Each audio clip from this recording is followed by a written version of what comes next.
We're going to We're going to leave leave California,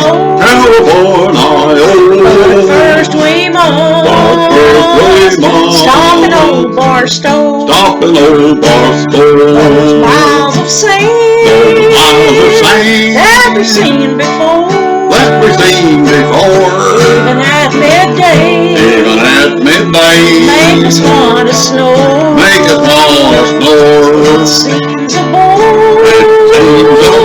but there's so much more. Those Harvey girls and trains galore.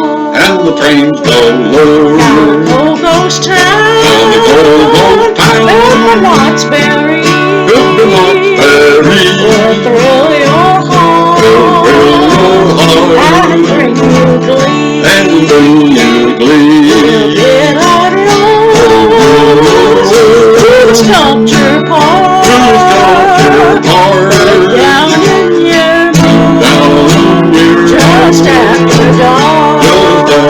Barstow today seems remote and uninspiring, yet it's a who's who of early California explorers and businessmen. Francisco Garces, a Franciscan friar, came through with Spanish explorers as a missionary and an explorer himself in the 1700s. He made it all the way to the coast of California, accompanying the De Anza party.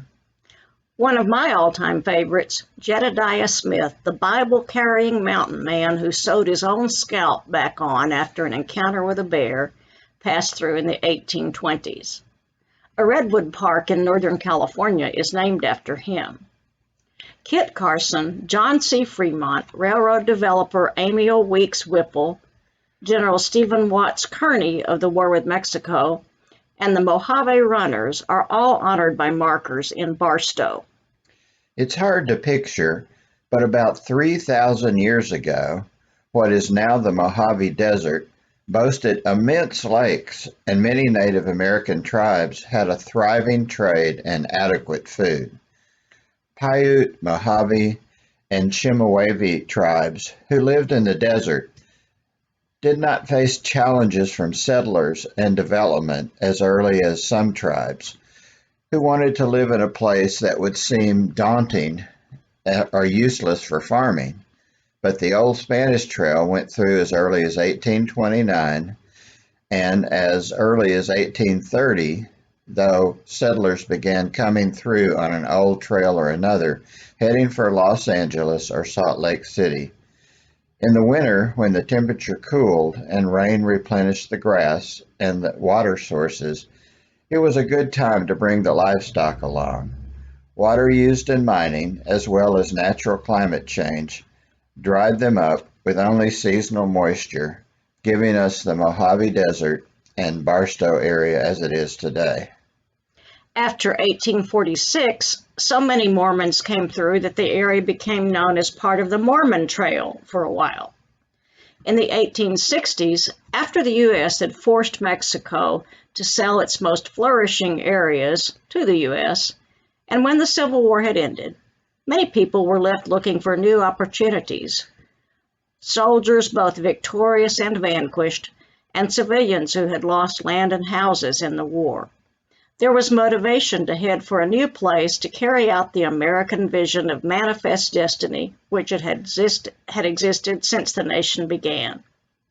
Calico Junction, a little spot sort of in the mountains, was founded around 1866. Its name was changed to Daggett after Lieutenant Governor John Daggett when silver was discovered nearby in 1882 in the Calico Mountains. In addition to the silver, the Southern Pacific Railroad was built from Mojave to Daggett in 1882, and the 20 mule teams were created when 2 teams of 10 were hitched together with 2 wagons and a water wagon to haul ore from Daggett to Calico. Barstow was founded in 1880 during a silver mining rush, first called Fish Pond and then Waterman Junction. In 1886, the name was changed to honor William Barstow Strong, president of the Santa Fe Railway, which reached the town around 1888. The silver played out in 1896, but the borax rush had hit Calico in 1883, and by 1902 there were 3 borax mines employing 200 men in Daggett. 90 million in silver and 9 million in borax had been removed from the Calico Hills.